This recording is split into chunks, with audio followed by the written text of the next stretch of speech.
Oi, pessoal, estão me ouvindo bem? Não sei se o meu fone de ouvido está ativado aqui.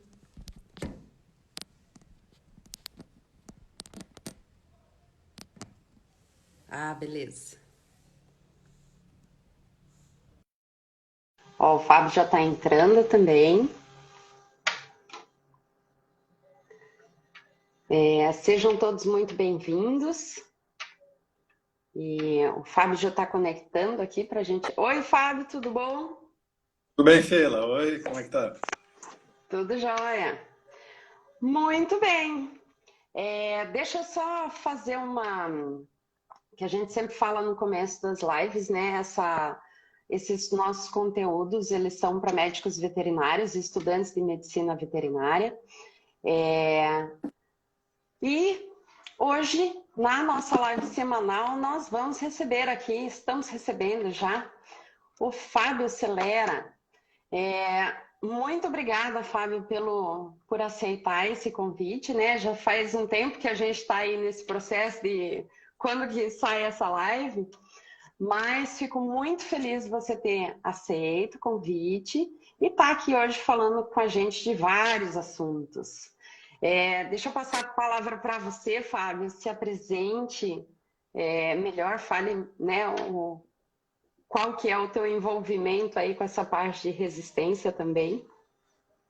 Tá bom. Boa noite a todos, né? Primeiro, espero que estejam me ouvindo bem. Eu vou me aproximo mais um pouco, tá tudo ok? Bom, antes de tudo, eu gostaria de agradecer, né, o convite para a gente conversar um pouquinho hoje. Né? E eu tenho acompanhado aí eu não tenho Instagram, tenho agora, mas eu tenho acompanhado pelo Facebook o trabalho que a Sheila e o Ricardo têm encabeçado aí. Algo que eu enxergo de suma importância, né, para a medicina. Fico muito feliz de ver outros colegas, né, veterinários encabeçando uma que é tão importante, né, para a formação dos médicos veterinários, né, e que sempre foi deixado meio de lado. Então, antes de tudo, parabéns para vocês. Eu sei que a missão é árdua, né? A gente trabalha também, né, nos mesmos assuntos, mas é muito bom ter pessoas como vocês transmitindo para o público veterinário esse tipo de informação. Bom, eu sou médico veterinário. Eu trabalho hoje com resistência bacteriana e com terapias alternativas. Né? Não sei se cabe contar a minha Conte, breve conte história. mesmo. Quando eu Conte que estava é no meu muito quinto, bacana. quando eu estava no meu quinto ano de faculdade, é uma fase que todo mundo fica um pouco sempre indeciso o que vai fazer e tudo mais. Eu sou bem sincero com isso. Estava assistindo uma reportagem num telejornal desses, e aí apareceu uma senhora, uma idosa, que tinha um câncer no nariz, uma neoplasia no nariz, e ela dando entrevista falando, olha, eu fui no médico, e eles falaram que eles iam ter que amputar o meu nariz, ia ter que mutilar e tal. E olha, eu procurei esse grupo aqui, dessa universidade, aqui em São Carlos, e olha só, eles me curaram. Né? Aí mostrou uma reportagem que era sobre o uso de uma luz associado a uma droga para tratar câncer. E aquilo, eu falei, nossa, olha que legal, se alguém fizesse isso na veterinária, né? E eu fui atrás, né? Me interessou o assunto, eu fui atrás. Não tinha pouquíssima coisa na veterinária e acabei indo atrás de quem realmente entende, o pessoal do odonto e o pessoal da física. Então, fui atrás do pessoal do IPEN, que é o Instituto de Pesquisas Energéticas e Nucleares. E aí, tentando entender, que achei super bacana, eu comecei a ver uma série de limitações para os pacientes veterinários. Mas eu comecei a enxergar também um outro caminho, que seria a terapia antimicrobiana. Eu vi que estavam surgindo uma série de trabalhos, inclusive com bactérias resistentes, e daí eu achei aquilo super interessante e caí de cabeça. E aí, estudando, fazendo uma série de trabalhos clínicos, mostrando que a técnica poderia ser usada para tratar, para tratar infecções em animais, tanto domésticos, animais de produção, animais selvagens, eu comecei a gostar da parte de microbiologia. E um dos principais fatores que chamam a atenção nessa terapia, que hoje a gente pode comentar um pouco, é que ela não promove a seleção de cepas resistentes. Eu falei, nossa, que legal. E eu sempre vendendo isso, olha, não seleciona cepas resistentes, funciona contra cepas resistentes. E aí eu falei, poxa, eu preciso entender o que é resistência, né? E aí caí nesse mundo que é triste por um lado, mas é encantador por outro, né? Quem trabalha com pesquisa sabe, né? Fazer o monitoramento, fazer a interpretação de exames, ajudar os pacientes, salvar os pacientes. Essa interface de clínica, microbiologia e epidemiologia é muito gratificante, né? Então, aí acabei entrando nesse mundo da resistência, né? Eu achei super bacana e comecei a desafiar também a técnica, infecções, bactérias resistentes, em trabalhos clínicos, trabalhos in vitro. E estou até hoje aí, não consigo sair desse mundo. É um desafio, né? Eu vejo a resistência antimicrobiana, ela é, no meu ver, assim, ela é tão encantadora porque é um grande desafio, né? A gente se vê desafiado a, não, peraí, a gente vai perder, né? Essa batalha, não. Não que eu sempre falo, né? A gente vai perder. As bactérias vieram muito antes da gente e vão ficar muito depois da gente, né? Sem dúvidas. Não tem como a gente eliminar todas as bactérias do mundo, elas podem eliminar a gente nunca vai eliminar elas. Mas perder para alguns tipos bacterianos que nós mesmos criamos, não, né? Não tem como, né? Então eu acho esse o grande desafio, assim, gostoso de trabalhar nessa área. Se a gente parar e pensar que a gente teve um grande sucesso aí com a introdução da penicilina, né? E a gente parar e pensar que por muito tempo a gente considerou uma guerra ganha, né? Era vitória garantida.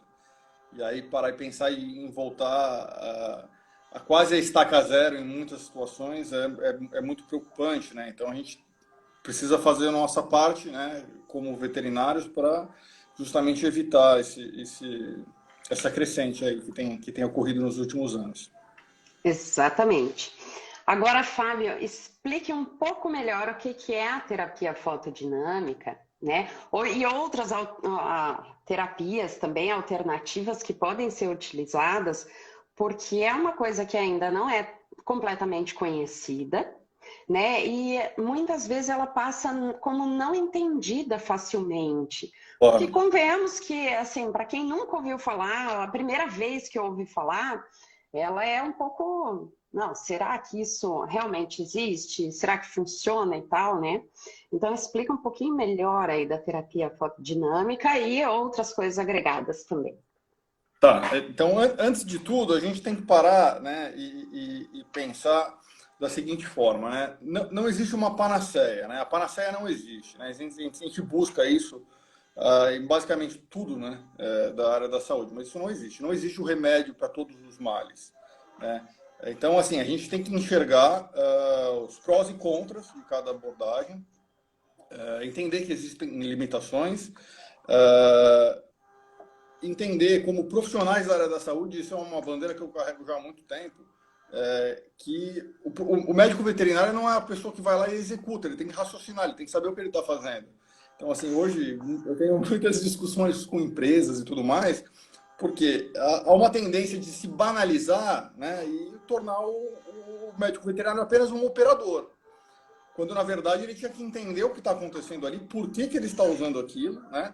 E aí, baseado nisso, ele pode aumentar a sua taxa de sucesso terapêutico. Bom, primeira coisa que eu sempre falo o antibiótico, ainda, sob a minha perspectiva, é o melhor recurso que a gente tem, tá? Não adianta. Se eu tiver mal, se eu tiver uma UTI, eu vou querer tomar um antibiótico, tá? Então, assim, essas terapias, elas podem ser complementares, muitas vezes substituir, né? Mas é importante a gente fazer o uso racional dos antibióticos, justamente porque o antibiótico ainda é a linha de frente do tratamento das infecções. Não tem jeito, né? E hoje a grande preocupação é que nós não conseguimos desenvolver novos medicamentos. Até conseguimos, só que é muito caro e leva muito tempo. Então, assim, se vocês terem ideia, a gente parte aí mais ou menos 10 mil substâncias, até um pouco mais, com potencial antimicrobiano, que ao longo de 15 anos vai restar uma para ser lançada no mercado. E daí a indústria farmacêutica injeta um dinheiro absurdo para lançar um novo antimicrobiano, e aí poucos anos depois já se observa a resistência. Então, para eles também não compensa muito, em termos financeiros de investimento. É triste falar isso, mas é uma realidade. Hoje a gente pode pegar na natureza uma série de compostos que têm ação antimicrobiana, que são uma potencial aposta, né? Se a gente pensar sobre essa perspectiva, mas vai demorar muito para ser lançado, vai passar por uma série de testes, de critérios, de testes clínicos, e quando é lançado, depois de mais de década, já se observa a resistência. Então é importante a gente buscar abordagens alternativas para reduzir quando é possível. Quando é possível reduzir o uso de antimicrobianos, a gente ter essa abordagem. Né? Deixa eu interromper uma coisa. Além de demorar muitas décadas, além não, né? Uma coisa que eu acho importante sobre os novos fármacos que ainda virão pela frente, alguns que há pouco tempo entraram ou entraram no Brasil e tal, e os novos que virão também. Às vezes a gente olha algumas reportagens, alguns artigos científicos falando de substâncias novas que foram descobertas e que não vão gerar resistência, né? Esse antibiótico ele não vai gerar. Ele vai gerar, né? Então, não dá para matar essa daí. Não existe uma droga milagrosa que será descoberta e que nenhuma bactéria vai ter resistência, nem vai ter resistência intrínseca e nem vai adquirir resistência. Então, assim, hoje nós não temos drogas milagrosas. Embora os antibióticos são drogas milagrosas, mas como um complexo geral, assim, um conceito meio geral, né? Mas não tem uma droga milagrosa e ela também não vai surgir uma droga milagrosa, né? É pouco provável, muito pouquíssimo provável. Exatamente. Pode ser que surja? Até pode, né? A gente nunca sabe do futuro, mas acho bem difícil, né? Então, e muitas drogas também, a própria indústria fala que elas são drogas milagrosas, que elas não geram resistência, né? E isso é passado. No dia a dia do médico veterinário, ele carrega aí na cabeça algumas propagandas dizendo que essa droga não tem resistência, que, né, não é bem por aí. Mas continue. Continue, Fábio. Eu acho que é sempre importante a gente lembrar, né, que a resistência bacteriana é um fenômeno evolutivo natural, né? Que, assim, a gente tem bactérias resistentes em cavernas pré-históricas, em múmias, tudo mais. O problema é que esses genes de resistência já existiam, provavelmente, foram transmitidos de bactéria X para bactéria Y, que agregou esse material genético, e com o uso exacerbado, né, a gente selecionou as populações resistentes, né? Então, assim, como a maioria dos antibióticos ou vem de origem de um substrato de uma própria bactéria ou de algum elemento da natureza, as bactérias, alguém sempre vai ter, conseguir se blindar, né, entre aspas, desse mecanismo. Então, novamente, a panaceia para mim ela não existe, né? Então, infelizmente, a gente na veterinária crescente, a gente tem que buscar alternativas, né? Alternativas para o uso indiscriminado e alternativas para o tratamento das infecções que já são caracterizadas por bactérias resistentes, né? Muitas vezes você pega uma infecção resistente, você não tem antibiótico para tratar. E fala, o que eu faço agora? Isso é um debate que, assim, a gente poderia falar horas, a gente não vai ter esse tempo, mas é um assunto muito importante. Agora, voltando para a terapia fotodinâmica, senão eu vou me perdendo. Eu vou falar aqui agora, mas depois a gente fala, então. Claro. Mas, Fernanda.pr falou, Fábio arrasa. A Elaine perguntou, como você vê os programas de stewardship na medicina veterinária? Né? E uma coisa, a professora Terezinha acabou de entrar aqui. A Terezinha é sensacional. Assisti pelo YouTube porque eu não tinha Instagram. Mas agora eu tenho, assisti a dela. Como é que eu vejo esses programas? Eu acho que esses programas estão começando agora. Tem um grupo internacional, chama SCAGE, né, que está lançando uma série de artigos, né, para tentar a padronização e trazer isso de uma forma mais, talvez mais didática, mais aplicável para os clínicos. Isso ainda é muito precário, né? Não só, isso não é precário só no Brasil, isso é a nível internacional. Então, existem as campanhas contra a resistência, né? Mas, assim, como isso impacta o clínico, ainda está começando, né? A gente está engatinhando. Né? Então, Esse próprio esse conceito do stewardship, ele veio ali em 2011, por aí, então na medicina já tem um avanço, mas na medicina veterinária realmente é bem pouco ainda, né? sim. Mas eu acho que tem tudo para despontar, né? Eu tenho para mim, principalmente assim, a parte de pequenos, a gente acaba sendo um espelho, né, da medicina. Então, por muitos anos, a gente não tinha UTIs veterinárias, né? A gente não tinha esse cenário. Esse cenário é crescente, né? Ele é crescente na veterinária. E os problemas que são enfrentados na UTI humana, com certeza serão enfrentados também nas UTIs veterinárias, por exemplo. Né? Então, é só um dos exemplos. Então, é bem complicado e a gente precisa ter a padronização e ter esse diálogo mais alinhado, mais refinado para justamente fazer a nossa parte, né, como veterinários. E os veterinários também precisam ter um pouco a mente aberta para entender o que é o stewardship, né? E aceitar e entrar junto nisso, Sim. porque é uma coisa que demanda, realmente, é o médico veterinário que ele está ali e que ele vai ter que entrar nesses programas, vai ter que aceitar que esses programas existem e ajudar a fazer esses programas realmente irem para frente, né? Sheila, você tem que começar a quebrar paradigmas, né? Porque é muito complicado você falar para um profissional mais antigo que usa, sei lá, o mesmo antibiótico há 30, 40 anos, entendeu? E não pede, não solicita cultura antibiograma, e ele fala, não, mas eu uso esse medicamento, sempre usei, e a maioria das vezes dá certo e tudo mais. Então você, engraçado, eu tive num congresso nacional, assim, e uma das grandes referências da área falou, eu não acredito em resistência bacteriana. Aí eu fiquei assim, eu falei, não, mas é porque eu não vejo isso na clínica.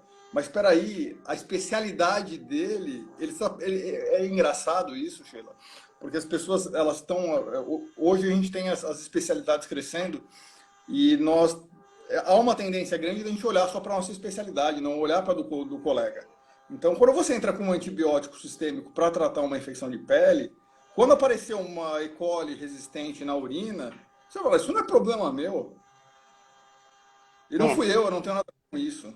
Mas na verdade tem, claro que tem. Todos que prescrevemos temos. E é importante a gente saber que o uso correto de antimicrobianos também seleciona. Não é só o uso errado. Seleciona menos, né? Não tem jeito. Agora, eu quero botar uma coisa maior. Todos os que prescrevem antibióticos, têm responsabilidade, sim, sobre a resistência antimicrobiana nos nossos pacientes e também nos pacientes humanos. Né? Eu acho que o médico veterinário ele tem que entender que o que acontece lá no hospital humano também é um pouco, pode ser culpa nossa, né? E tudo que nós fizermos também no futuro vai se repercutir nos hospitais humanos, não só nos nossos pacientes, né? E vai se repercutir também no meio ambiente, né? Então, sim. até em animais selvagens vai se repercutir isso, né? Então, eu acho que a gente tem que entender que os prescritores de antibióticos, eles são fundamentais aí na saúde única, né? Sim. Eu não sei se cabe porque o assunto é outro, mas eu tenho casos que a gente consegue demonstrar a transmissão do ser humano para o animal, né? E muitos outros mostram o animal transmitindo para o ser humano. Então, não é muito difícil você separar hoje as medicinas, né? Tá tudo muito integrado. Então, por aí mesmo. Exatamente. Mas vamos voltar lá para a terapia fodinâmica? E depois a gente volta na resistência e a gente vai indo e vindo. Bom, então, eu comecei a estudar terapia fotodinâmica, eu achei a literatura dava um suporte bem interessante, né, para estudos in vitro e em alguns estudos em seres humanos, eu achei super interessante. E comecei a ir um pouco mais a fundo e tentar entender, porque envolve química e envolve física. Então, assim, geralmente assusta, né, os colegas veterinários. Mas, basicamente, né, dar uma explicação o que seria, né, é a associação. Eu vou usar uma substância fotossensível e vou irradiar ela com uma luz de comprimento de onda específico. Então, a interação, né, da luz com essa substância, né, então vamos fazer uma analogia, vamos pensar no sol e o limão, né? Quando a gente espreme o limão e a gente não toma sol, a gente não acontece nada. Vai no sol, você não tem uma queimadura de pele? Tem uma queimadura de pele. Obviamente que aqui no caso eu não quero causar uma queimadura, mas seria mais ou menos uma analogia para que se entenda que a substância absorve a luz, certo? Então eu coloco uma substância, um fotossensibilizador, que a gente chama, ele vai ser ativado por um comprimento de onda específico, tá? E aí vai se formar uma série de radicais livres, tá? E esses radicais livres, eles não têm alvo específico, como os antibióticos têm. Eles atuam em qualquer estrutura celular, tá? Uma vez que eles atuam em diversas estruturas celulares, a bactéria, o fungo, o agente microbiano não consegue se adaptar a esse estresse oxidativo e, consequentemente, ele é inativado. Então, isso independe do perfil de resistência da bactéria. Então, ou seja, eu posso pegar uma bactéria extensivamente resistente e uma TCC sem resistência nenhuma. Há uma tendência delas serem inativadas da mesma forma, do mesmo tempo, tudo mais. E também, uma série de estudos já mostraram que se eu fizer doses subletais, a bactéria não consegue desenvolver resistência frente à terapia.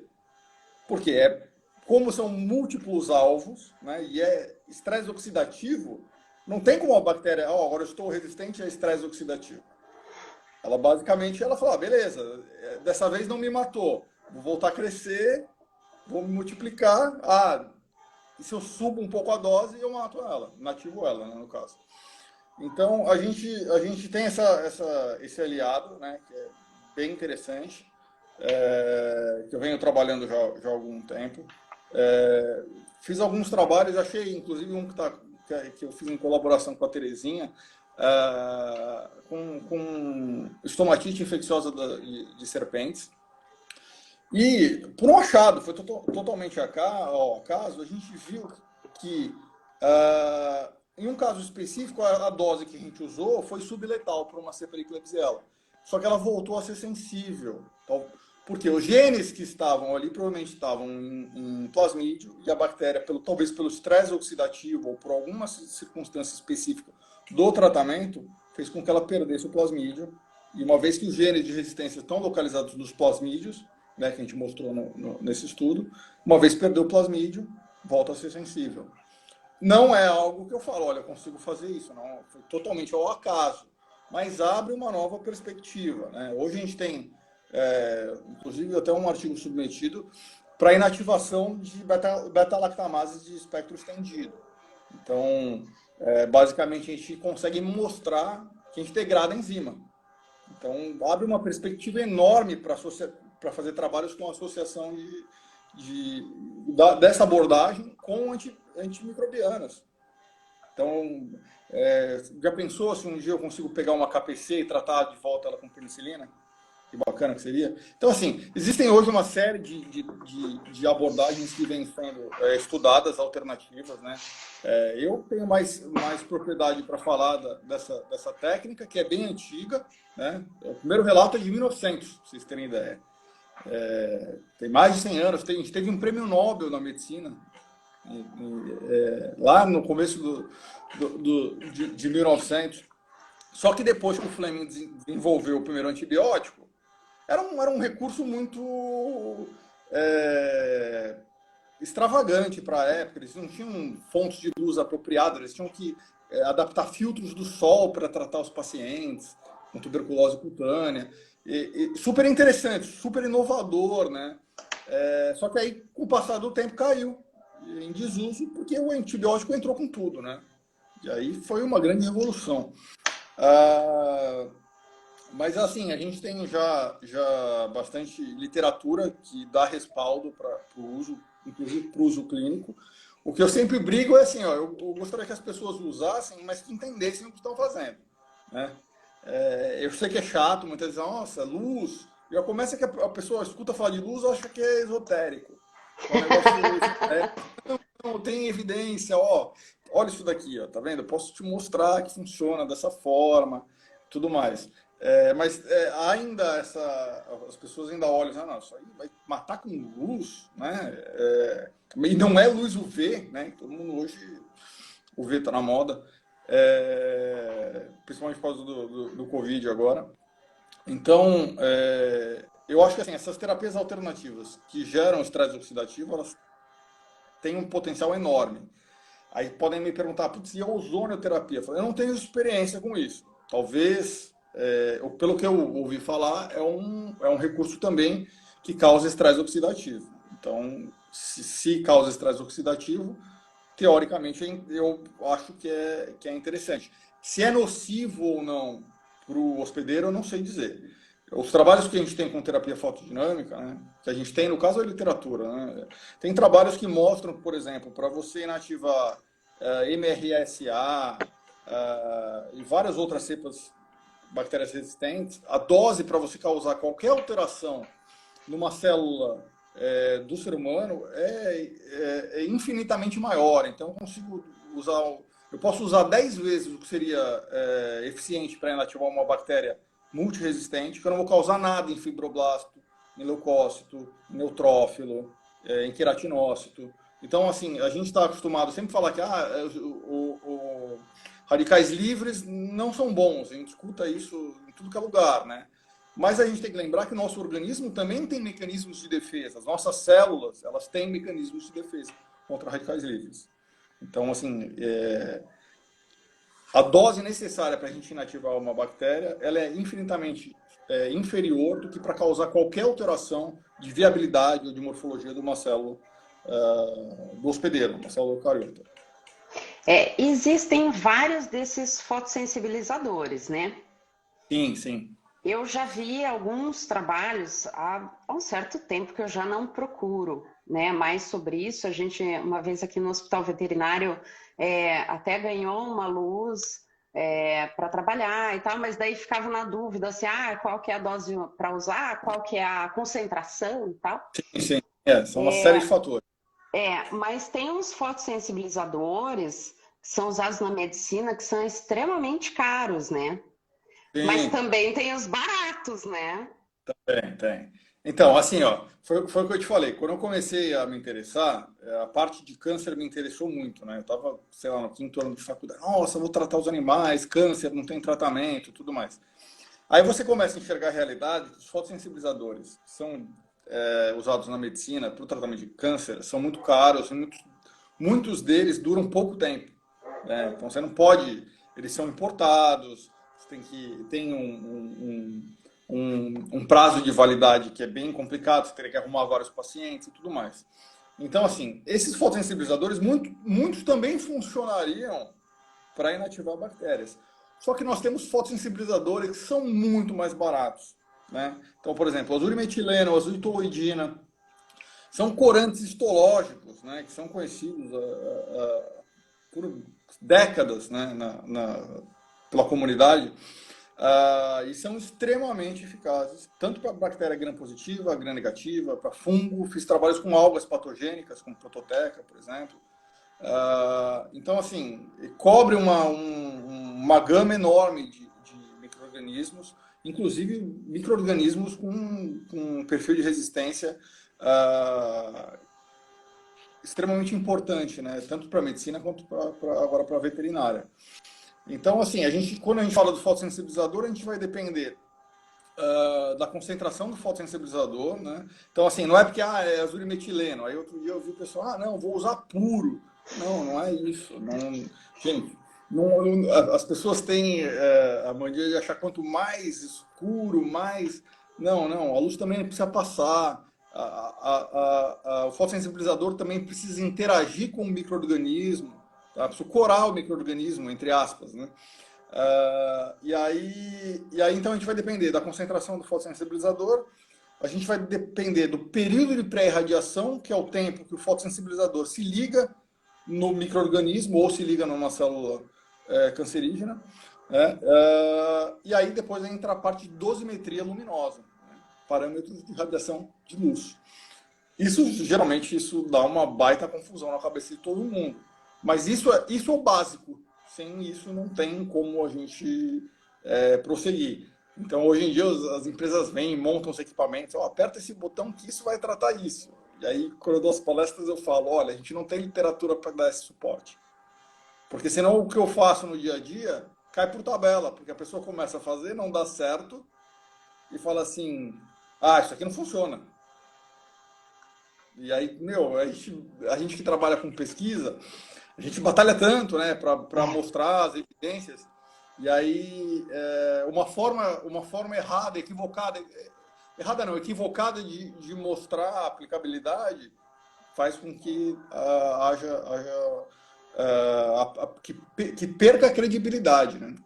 E é isso que eu falo, né? Assim, novamente, eu já trabalhei com várias espécies, trabalhei com mamíferos, trabalhei com aves, com répteis, tem trabalhos na literatura com peixes, eu não tenho ainda com anfíbios, mas assim, funciona, realmente funciona, desde que seja feito da forma correta, mas não vai funcionar para tudo, né? Então, geralmente, assim, eu tenho esse caso aqui, que é crônico, que tem 15 anos tratando, que, olha, o sítio de infecção, a luz não consegue chegar, não tem milagre, né? Então, assim, existem limitações também, né? E há uma tendência, né, muito grande de tudo que é novidade, hoje em dia serve para tudo, né? Então, daqui a pouco vão falar, não, terapia fotodinâmica trata tudo, né? Faz até... Trata Covid. Não, assim...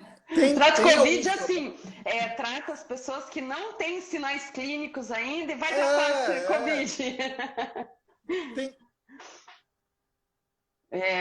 E não duvido até que tenha um fundamento no Covid, né? Mas em alguns casos, em alguns momentos, né? Não é em todo momento, como querem achar drogas milagrosas agora, né? Inclusive para isso, e assim como para qualquer outra doença, né?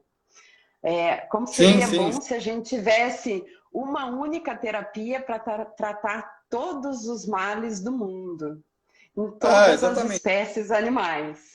Né? E o que preocupa hoje é justamente isso. Você vê qualquer tecnologia ou qualquer abordagem nova sendo colocada como que vai resolver o problema de tudo, né? Então, e assim, não, a gente precisa do embasamento científico para mostrar justamente o que funciona e o que não funciona, entendeu? A clínica e a prática clínica e a ciência, elas têm que caminhar juntas, né? E não o contrário.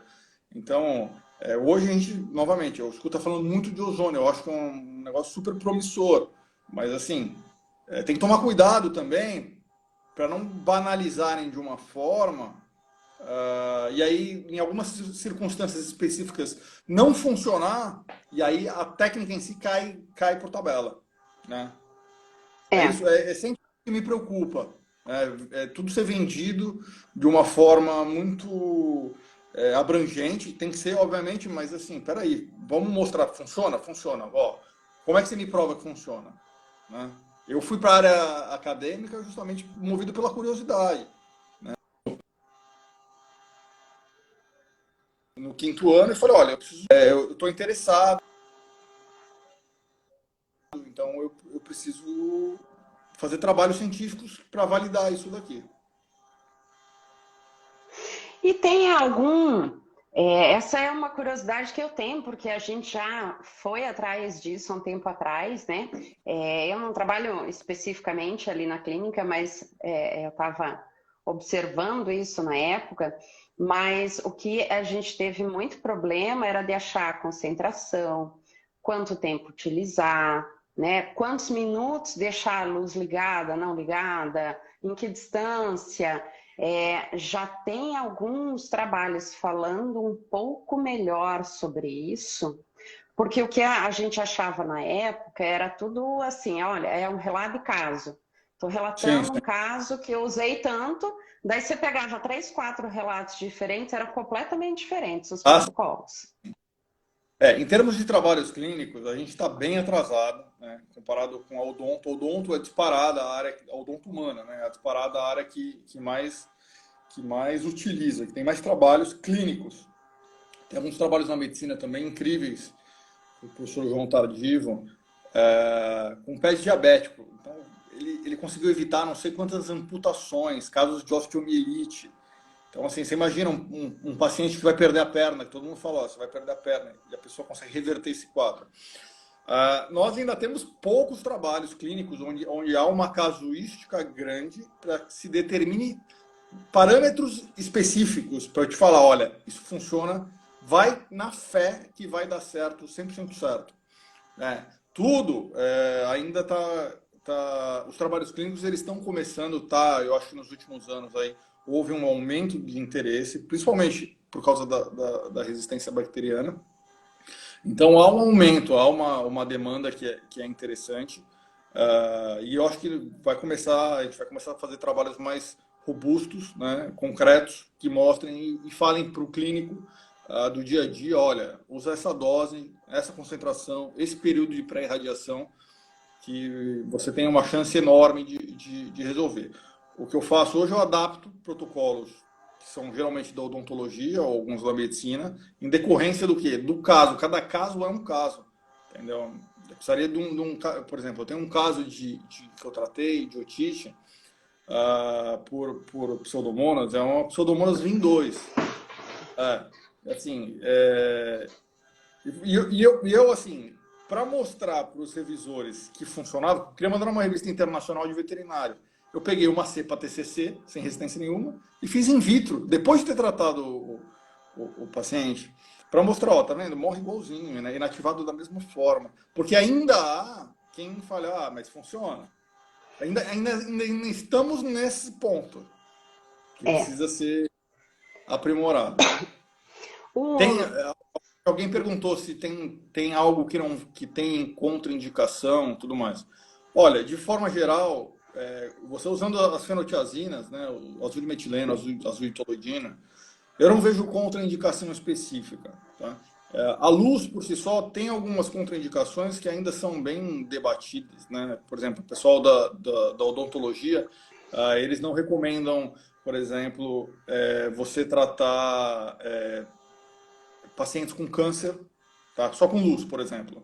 Porque eles falam que, como a luz ela interfere na cadeia respiratória, pode gerar mais ATP, neovascularização, é um tecido que a gente já perdeu o controle, então não seria bacana. Mas tem outros trabalhos que mostram o contrário, então assim, não há um consenso. Há relatos também, né, que alguns pacientes na odonto que faziam uso de medicamentos como tetraciclina tiveram queimaduras quando irradiavam, por exemplo, o ATM. Isso é laser, isso não é terapia fotodinâmica, tá? Mas aí a contraindicação que eu falo no sentido de interação com outros medicamentos, tá? Que eu acho que poderia ter alguma coisa. Então, por exemplo, pacientes tomando tetraciclina, que é via sistêmica, tem um ponto específico que está sendo irradiado e gera uma queimadura. Mas são pouquíssimos relatos, né? Da nossa parte, eu nunca peguei nada, assim, ó, já peguei casos que não funcionou, mas nada que piorou ou que fez mal, de algum modo, retardou o processo. Não, não. O pior cenário, né, você trabalhando com as fenotiazinas, né, azulimetilenotoidina, não vai funcionar. Né? Mas piorar, nunca peguei nada que, olha, eu tratei, nossa, tá pior do que estava antes. e daí, nesses casos, se usa topicamente? Sim, a maioria desses fotossensibilizadores, pelo menos para a gente da veterinária, é de uso tópico. Quando a gente fala na parte de oncologia, existem fotossensibilizadores que são sistêmicos. Então, o paciente vai no hospital, é feito a aplicação sistêmica e eles vão no ponto onde foi diagnosticado o tumor e é irradiado aquele ponto específico. Só que o paciente não pode ter contato com a luz do sol, ele fica fotossensível. São drogas muito potentes. Nos nossos casos, geralmente o uso é tópico. Né? Por quê? Porque além de tudo, eu preciso fazer uma entrega de luz correta.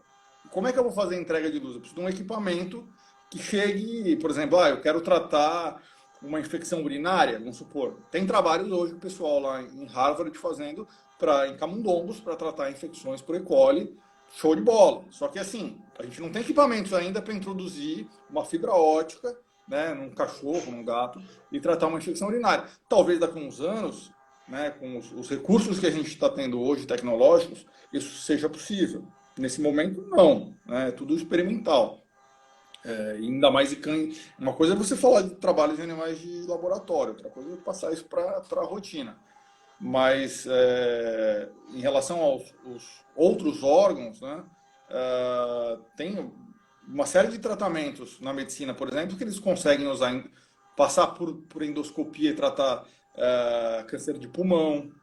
Então, assim, é questão só de você ter como administrar o fotossensibilizador, chegar no sítio de infecção e você ter algum equipamento, uma fibra ótica, por exemplo, que permita a entrega de luz, né? Então, eu tenho fibras endodônticas da pessoal do odonto. Então, por exemplo, quero tratar uma fístula, eu consigo acoplar no equipamento uma fibra ótica e eu consigo chegar mais no fundo da lesão. Agora, regiões mais internas, a gente tem um pouco mais de restrição. Ah, muito bacana. Ó, então, quem é da dermato, quem trata otite e tal, Ah, é sem uma dúvida. boa Sim. alternativa. E como você falou no começo, né? Não é descartar, tirar simplesmente o antibiótico, mas é Sem dúvida. associar terapias que podem trazer aí benefícios clínicos significativos, né? Como eu estou ainda muito incorporado na parte acadêmica, eu tenho que mostrar que funciona. Então, geralmente, quando eu faço os tratamentos, eu não posso vincular antibiótico, porque senão eu vou falar o que funcionou. Mas, se fosse assim, para atender na clínica, em alguns casos a gente atende, obviamente, não vejo problema nenhum de você fazer associação de tratamento. Não vejo problema nenhum. Uma coisa não vai interferir na outra, né, de forma geral. E se for utilizado um antibiótico associado, a probabilidade que tem é dele ter que ser utilizado por menos tempo. Sem dúvida. Então, Ó, benefício clínico. só para você ter uma ideia, vamos supor, se eu pegar uma cepa de Staphylococcus aureus, tá? E eu fazer um inóculo, isso in vitro, tá? Eu faço um inóculo para deixar com 7 log, né? Eu consigo reduzir esse 7 log, 99,99999%, dependendo, obviamente vai depender dos parâmetros do equipamento e tudo mais, em 30 segundos. Entendeu? Então, assim, é muito pouco tempo. Então, assim, e tudo bem que in vitro, né? 1 minuto, 2 minutos, 5 minutos que seja. Se eu conseguir reduzir a carga de agentes, né, na região, talvez eu crie para o antibiótico também uma situação mais favorável frente à terapêutica, né? Então, é por isso que eu penso, não tem a panaceia, né? É tudo complementar, né? Obviamente, na parte acadêmica, a gente tem que mostrar que funciona. Então, se eu tenho que mostrar que funciona, eu não posso colocar quem sabidamente elimina o agente. Mas na rotina do dia a dia, não tem problema nenhum. Não vejo implicação nenhuma de você fazer associação de tratamentos. E por curiosidade, dos trabalhos que você faz, né, sem a utilização de antibióticos, dá alguns exemplos de tempo de cura, tempo de melhora, de determinados tipos de lesões que realmente teve uma melhora clínica ou uma cura clínica. Então, Sheila, isso vai depender muito, né? Eu fiz trabalhos com muitas espécies diferentes, né? Então, e obviamente cada paciente pode responder de uma forma diferente. E a gente tem que lembrar que nada vai funcionar, nem o antibiótico, nem a terapia fotodinâmica, nem nada, se a imunidade do paciente não estiver ok. Né? A gente pode ter um tiro de canhão, mas se o nosso corpo não reage, não tem milagre, né? Então, a gente tem o sistema imunológico ainda como um outro fator importante. Em termos de tempo,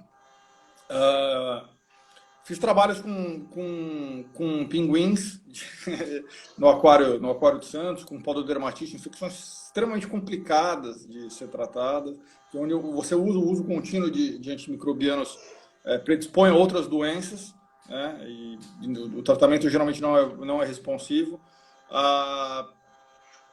Um tratamento por semana, em torno de um mês, depende do grau da lesão, né? Da escala da lesão, que compromete vários graus. Um mês resolveria com umas 4 aplicações. O caso da otite, em especial, né, específico, não tinha nenhum outro fator envolvido, é um caso bem diferente, que eu consegui mostrar que a cepa veio de um paciente que estava numa UTI, trouxe para o cachorro, não era uma otite secundária. Eu fiz uma única aplicação, e eu fiz coleta antes e depois, e na coleta, logo após o tratamento, assim, a gente não... Quando a gente fala de terapia fotodinâmica e estresse oxidativo, isso ocorre naquele momento, entendeu? Então, geralmente o que se preconiza é coleta antes do tratamento e logo na sequência, entendeu? E a gente já viu que não tinha crescimento bacteriano. Era uma pseudomonas que você tinha falado, né? Uma pseudomonas VIN2. Bem punk, essa era bem punk. Depois a gente acabou sequenciando e tudo mais. E ela era de uma linhagem de UTI humana, baita violenta, assim. Bom, mas funciona. E assim, a gente publicou agora um trabalho recente que a gente desafia basicamente todos os mecanismos de resistência microbiana. Então a gente publicou esse ano agora. Então, cepas com todos os mecanismos que são conhecidos são inativados. Não tem essa. Novamente, porque a morte é por estresse oxidativo, né? Então, radicais livres atuam em múltiplos alvos. Isso não tem nada a ver com o antibiótico. O antibiótico é alvo específico. Aqui não, alvos múltiplos. Então, o micro-organismo não consegue se adaptar bem a essa abordagem. Tem uma outra abordagem que é bem interessante, que tá crescendo agora, que é o pessoal usar só a luz azul. Tá? Parece, eu começo a falar essas coisas, as pessoas acham que é esotérico. Mas o que acontece? É bem interessante. Você precisa de mais tempo de radiação, mas você não usa fotossensibilizador. Você não precisa de fotossensibilizador. Por quê? A maioria dos micro-organismos tem pigmentos endógenos, porfirinas, por exemplo. E as porfirinas são absorvidas no comprimento de onda do azul. Então, quando você irradia com luz azul por determinado tempo, você usa a porfirina endógena dela contra ela mesma.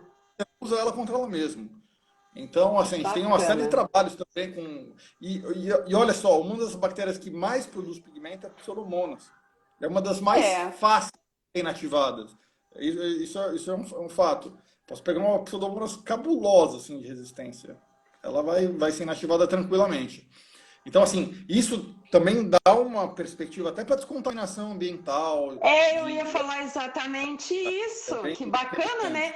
Por exemplo, lá em internamento, centro cirúrgico e tal, você ligar a luz azul e deixar ela agindo daí por determinado tempo. Só que ela tem que penetrar, tem que chegar em todos os locais, né? Esse seria... E ela tem a vantagem de, como ela não é uma radiação ionizante como o UV, então causa menos riscos para o operador também, né? Então, assim, você não pode ficar ficar se expondo à luz UV, porque você sabe que ela é nociva para o teu corpo, né? Agora, a luz azul não é ionizante, então ela poderia ser uma ferramenta até mais segura, né? Você precisaria de mais tempo, obviamente, porque o UV é super rápido para descontaminar. Sim. Agora, talvez, sei lá, a pessoa faz uma cirurgia, deixa uma luz azul acesa aí à noite, desliga outro dia. Daí sim que vão achar que é coisa de esoterismo e tal, né? Nossa, que esse hospital, essa clínica à noite fica com uma luz azul ligada. Não, eu não tenho nada contra, né? O pessoal já vira e diz, não, mas isso é cromoterapia. Eu falei, gente, eu não sei nem o que é isso. Eu não sei se funciona, não é o que eu faço. Entendeu? Então, assim, eu brinco, né? Eu falo assim, o pessoal tem essa mania, né? Desde os hippies, né? Luz, luz, luz. Mas aqui a gente está falando com Pro- argumentação científica é. e E tem trabalhos propriedades aí. físicas e químicas, né? Sim, sim, Específicas sim. para uma determinada função, um determinado objetivo. Muito A bacana, gente, gostei dessa. a gente tem bastante literatura que dá respaldo para isso, papers em revistas bem robustas, Lancet, por aí, que mostram, ó, os caras estão mostrando que realmente o negócio funciona. Então, eu acho que assim, vem para somar, né? Não vem para substituir nada, sempre para somar.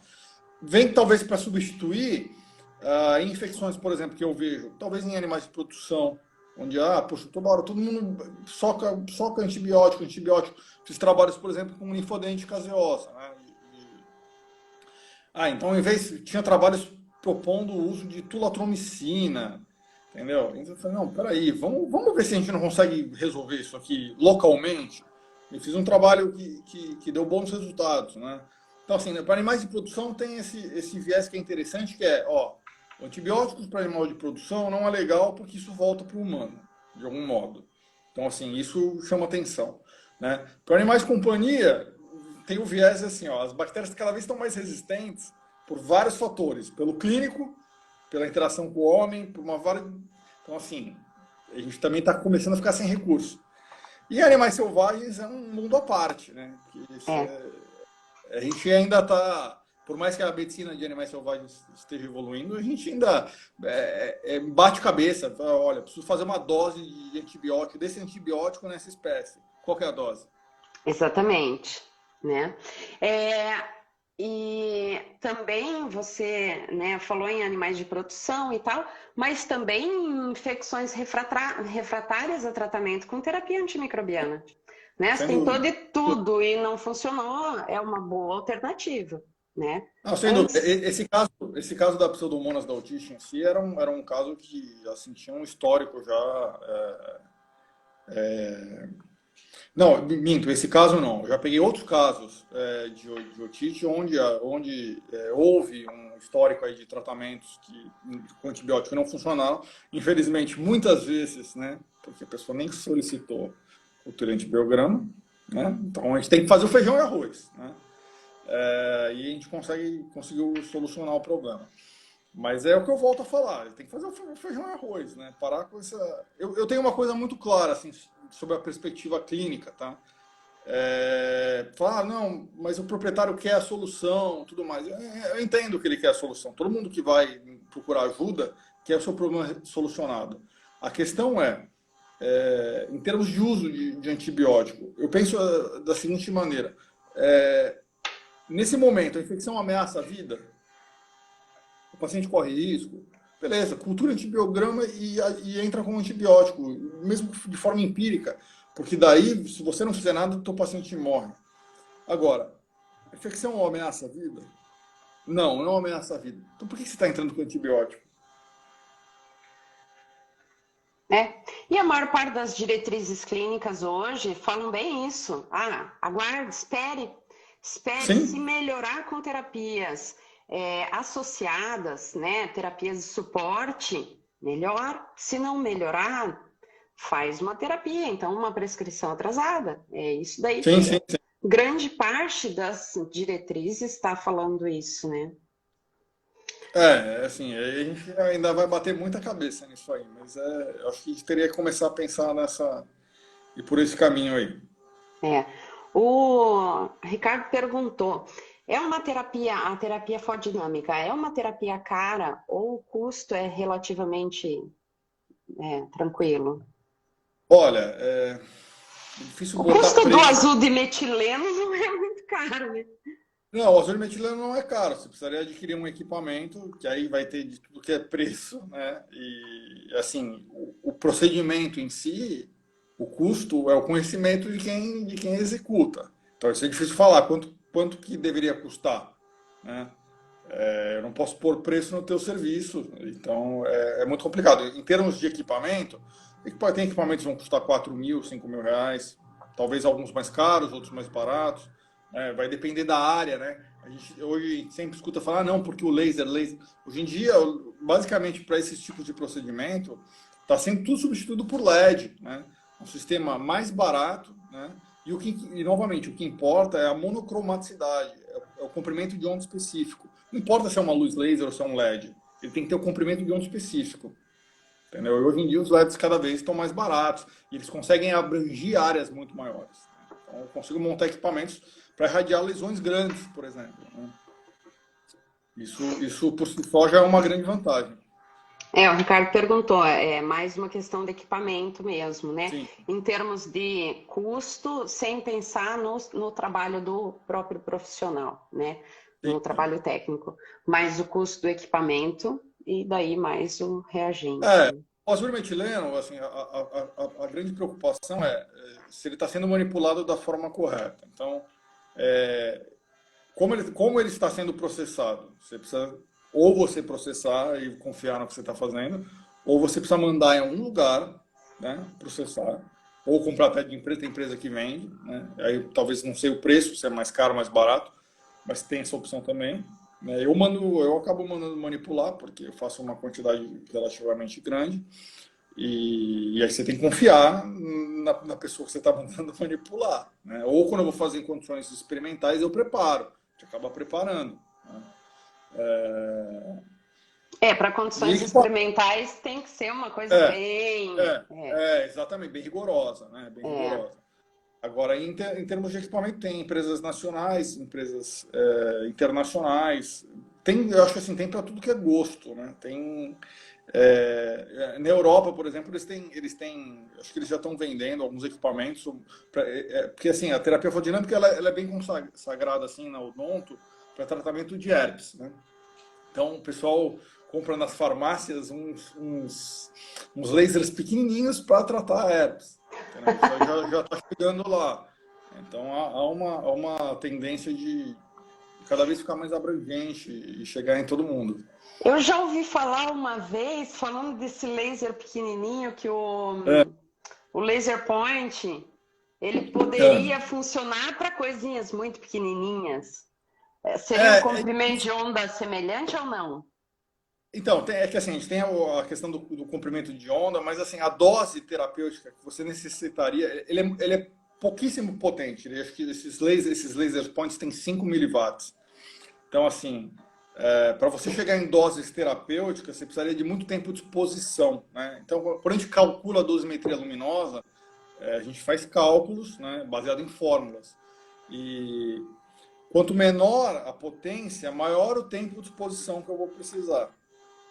Então, assim, os equipamentos hoje do mercado, a grande maioria gira em torno de 100 miliwatts. Esses aí estão em torno de 5 miliwatts. Tá. Você precisaria de um tempo de exposição que vai... Mas, assim, em princípio, pode funcionar. Pode funcionar. Só que você vai... É prático. Então não sei. Fábio, é o seguinte, tá restando só 1 minuto e meio pra gente, tá? Queria te agradecer, depois a gente volta e usa todo o restinho do tempo, mas queria te agradecer muito, eu achei muito bacana, eu acho que você trouxe aí várias perspectivas, né? Esse negócio de terapia desde o começo, né? Eu te falei, nossa, terapia fotodinâmica, isso é muito bacana, né? Então, eu te agradeço e, assim, já fica aqui mesmo o convite, porque outras lives a gente vai fazer, vai falar mais coisas também aí, que você tem alguns trabalhos bem interessantes também sobre outros assuntos de resistência antimicrobiana e antibiótico terapia também. Muito, muito obrigada, Fábio, por aceite, por essa conversa toda. Eu que agradeço, gostaria novamente de parabenizar vocês pelo trabalho que vocês estão fazendo. Um trabalho, eu sei que é um trabalho de formiguinha, mas assim, alguém precisa... A veterinária merece isso, né? Não só precisa, mas merece essa atenção especial. Então, parabéns para você e para o Ricardo aí, por estarem encabeçando isso daí.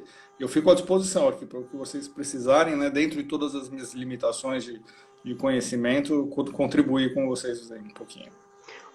Falaram aqui na Federal de Santa Maria, sou formada por lá. Eles também estão trabalhando com terapia fotodinâmica lá.